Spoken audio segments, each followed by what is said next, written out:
Сәлеметсіздер ме, құрметті оқушылар? Бүгін сіздермен 4-ші сынып 66-ші сабақты бастаймыз. Сабағымыздың тақырыбы пропорционал бөлуге берілген есептер. Балалар, әуелі каналға жазылып қоюды ұмытпаңыз. Жанындағы қызылмен тұрған подписацияны басамыз. Әрі қарай енді видеоны қараймыз. Балалар, біздің олай болса, оқулықтың 91-ші бетін ашамыз. Оқулықта тапсырма қараймыз. Бірінші тапсырма. Менің әкем жүргізуші, деді Арман. Оған қандай күн райы жағдайында және жыл мезгілінде жолға шығу қажеттігі өте маңызды. Ол жолға қанша жанармай жұмсалатынын есептей білу керек. Осындай есептер шығаруды үйрен. Сағатына бірдей мөлшерде жанармай жұмсай отырып, автокөлік 4 сағат ішінде 36 литр жанармай жұмсайды. Дәл осындай мөлшерде жанармай жұмсалатын болса, 7 сағат жүрген кезде автокөлікке қанша метр жанармай керек? Ол үшін балалар, бізге мында 4 сағат белгілі. Барлығы қанша литр жанармай кететіні белгілі. Біз бұл жерде 1 сағатты тауып аламыз. Ол үшін біз 36-ны 4-ке бөлеміз. 36-ны 4-ке бөлсек 9 шығады оқушылар. Бұл 1 сағатта, демек 9 литр жанармай жұмсалады деген сөз. 7 сағатты табу үшін 9-ды 7-ге көбейтеміз. Сонда 7 сағатта 63 литр жанармай жұмсайды. Келесі екінші тапсырма. Есепті шығар. Трактор жүргізушісі кішігірім трактормен 4 сағат ішінде 5000 квадрат метр жерді жыртты. Дәл осындай еңбек өнімділігімен ол 8 сағаттық жұмыс күнінде қанша квадрат метр жерді жыртады? Ол үшін балалар, бізге қараңыз, 4 сағат белгілі, 4 сағатта қанша квадрат метр жер жыртатыны. Және енді бізден 8 сағат сұрап тұр. Ол үшін балалар екеуінің айырмашылығын тауып аламыз, яғни уақыт өлшемін. Ол үшін біз 8-ді 4-ке бөлеміз. Демек 2 есе көп, иә? Енді 5000 квадрат метрді 2-ге көбейтеміз. Сонда ол 8 сағаттық жұмыс күнінде 10.000 квадрат метр жерді жыртады екен. Келесі есепте оқулықта есіңе сақтаны қарайық. Пропорционал бөлуге арналған есептерді немесе оларды бірлікке келтіру деп те атайды. Соны біз шығару үшін 2 амалды орындауымыз керек. Оның біріншісі бөлу. Мысалы, балалар 8 сағатты 4-ке бөлдік қой. Бірінші біз бөлу амалын орындадық, содан соң көбейту амалын орындадық. Бірінші тапсырмада да, екінші тапсырмада да солай болатын. Енді ары қарай оқимыз. Алдымен есептің шартында бірлік ретінде не алынғанын табу керек. Содан соң табылған бірліктің көмегімен есептің шартында берілген сұрақтың жауабы анықталады. Мысалы, біз бірінші тапсырмада 4 сағатта 36 литр жанармай қолданылады дедік, иә? Біз 36-ны 4-ке бөлдік, сол кезде біз 1 сағатта анықтап алдық. Одан соң 7 сағатты сұрап тұрса, демек біз көбейтеміз. Сонда біз балалар мынада есеп шығарған кезде әуелі біз бөлу амалын есептеп аламыз. Содан кейін сұрақтың жауабы өзі анықталады екен. Келесі 3-ші тапсырма қарайық. Оқулығымыздың 92-ші беті. 3-тің асы. Қар тазартқыш мәшине 2 сағат ішінде 7 тонна 2 центнер қар тазалады. Дәл осындай өнімділікпен жұмыс істейтін болса, 6 сағатта, 5 сағатта, 8 сағат ішінде қанша қарды тазалайды? Ол үшін балалар жаңа оқулықта есіңе сақтады көргенде біз бірінші бөлу амалын орындаймыз. Мысалы, қараңыз, 2 сағатта 7 тонна 2 центнер қар тазалайды дейді. 2 сағат белгілі, біз 1 сағатты тауып алуымыз керек. Ол үшін балалар біз бөлу амалын орындаймыз. 7 тонна 2 центнерді 2-ге бөлгенде балалар 3 тонна 6 центнер қалады. Енді біз соны әрқайсысы мына оқулықта берген сағаттарға уақыт өлшеміне көбейтіп шығамыз. Мысалы, 6 сағатқа көбейтеміз, 5 сағатқа және 8 сағатқа. 6 сағатта 21 тонна 6 центнер, 5 сағатта 18 тонна, 8 сағатта 28 тонна 8 центнер қар тазалайды оқушылар. Енді осы есептің жалғасы әсіне қарайық. Егер өнімділігін сағатына 3 центнерге арттыратын болса, онда осы қар тазартқыш мәшине осы уақыт ішінде қанша қарды тазалайды? Балалар, қараңыз, жаңа бізге 2 сағат белгілі болатын, 7 тонна 2 центнер. Енді біз тоннаны центнерге айналдырамыз. 1 тоннада егер 10 центнер болса, 7 тонна 2 центнерде 72 центнер бар деген сөз. Бұл бізге берілген 2 сағат. Біз енді 1 сағатты табу үшін 72-ні 2-ге бөлеміз. сонда 36 центнер болады. Енді бізге тапсырмада былай айтады: 3 центнерге арттыратын болса дейді, арттыру болса біз қосу амалын қолданамыз. Міне оқу тапсырмада көріп тұрғанымыздай біз бірінші қосып аламыз, яғни 36 центнерге 3-ті қоссақ сағатына 39 центнер шығады. Енді соны 6 сағатқа, 5 сағатқа және 8 сағатқа есептеп шығарамыз оқушылар. 6 сағатта 234 центнер, 5 сағатта 180, 8 сағатта 332 центнер қар тазалайды. Келесі 4-ші тапсырма. 1500 бөлшек жасап шығару керек. Бір станок бұл жұмысты 15 сағатта істейді. Демек, 1 сағатта қанша істейтін табу үшін біз балалар 1500-ді 15-ке бөлеміз. Сонда 1 сағатта ол 100 бөлшек дайындайды. Ал екінші станок жаңағы 1500 бөлшекті 10 сағатта істейді.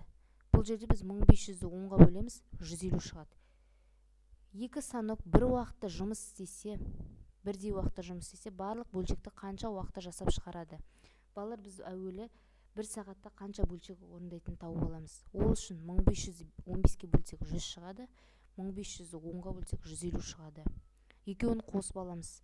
Сонда екеуінің 1 сағатта еңбек өнімділігі 150 бөлшек. Біз 1500 бөлшекті 250-ге бөлсек, сонда 6 сағат. Яғни олар екеуі біріккен жағдайда 6 сағатта жасап шығарады. Келесі есептің әсі. Кітапханадағы 18 000 кітапты қайта түптеу керек. Бір шеберхана бұл жұмысты 3 күнде істейді. Демек, 18 000-ді 3 күнге бөлсек, олар бір күнде 6 000 кітапты түптейді екен.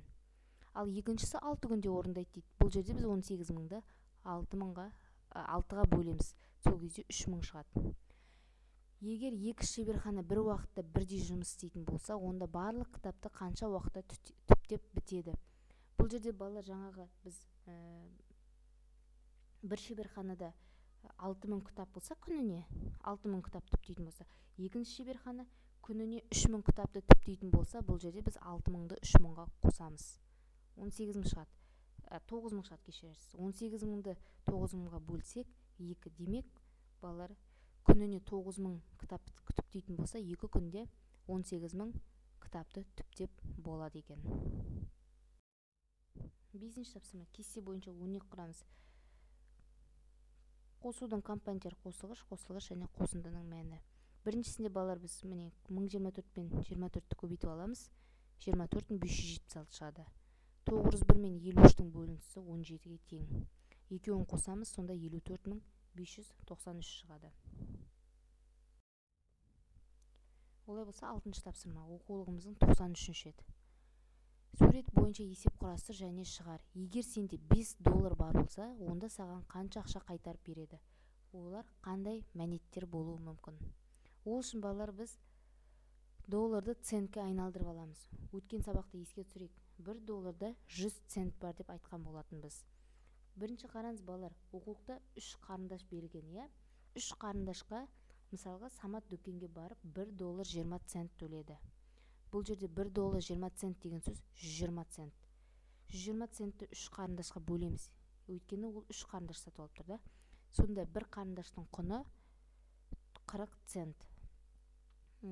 Мысалға Саматта $5 бар, яғни 500 цент бар. 500 центтен 120 центті алғанда, ода $3 және 80 цент қалады. Енді келесі суретке қараймыз. Біз мына жерде бір қарындаштың бағасын таптық, бір қарындаштың бағасы 40 цент, ал бізге келесі суретте 5 қарындаштың бағасы белгісіз дейді. 5 қарындаш, демек 40-ты 5-ке көбейтсек 200 цент болады. $5-дан 200 центті азайтсақ, $3 ақша қайтарады сонда дүкенде. 7-ші тапсырма. Бос орынға берілген сандар 5-ке де 10-ға да бөлінетіндей цифрлар қой. Тексер. Бұл кешегі тапсырма сияқты. Демек, қараңыз, 2-ке бөлінетін сандар арты 2, 4, 6, 8, 0-мен аяқталу керек. 5-ке бөлінетін сандар 5-пен және 0-мен аяқталу керек. Ал бұл жерде бізге тапсырмада айтады, 5-ке де және 10-ға да аяқталу керек. Демек, екеуінің барлығының артына біз 0 жалғаймыз.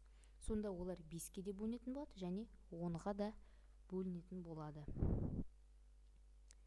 8-ші тапсырма. Сен зерттеушісің.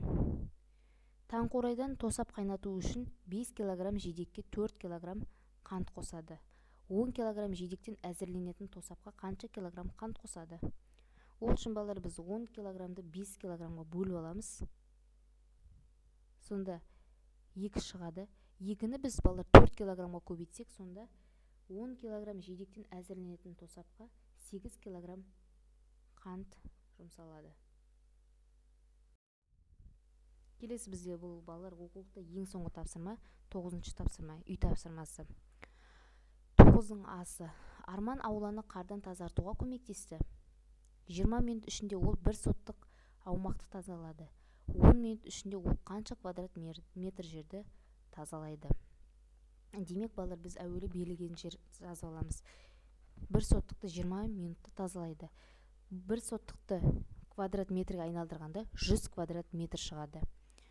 Бізге 20 минут белгілі, 10 минут белгісіз. Оны табу үшін біз 20 минутты 10 минутқа бөлеміз. Сонда 2 есе артық болып тұр. 100 квадрат метрді 2-ге бөлгенде 50 квадрат метр шығады оқушылар. Әсі. Әлия 50 кг қара құмықты теңдей бөліп 10 қалтаға салды. Ол үшін бірінші амал, біз 50 кг-ды 10 қалтаға бөлеміз. Сонда әр қалтаға 5 кг қара құмықтан салынады екен. Енді тапсырма былай дейді.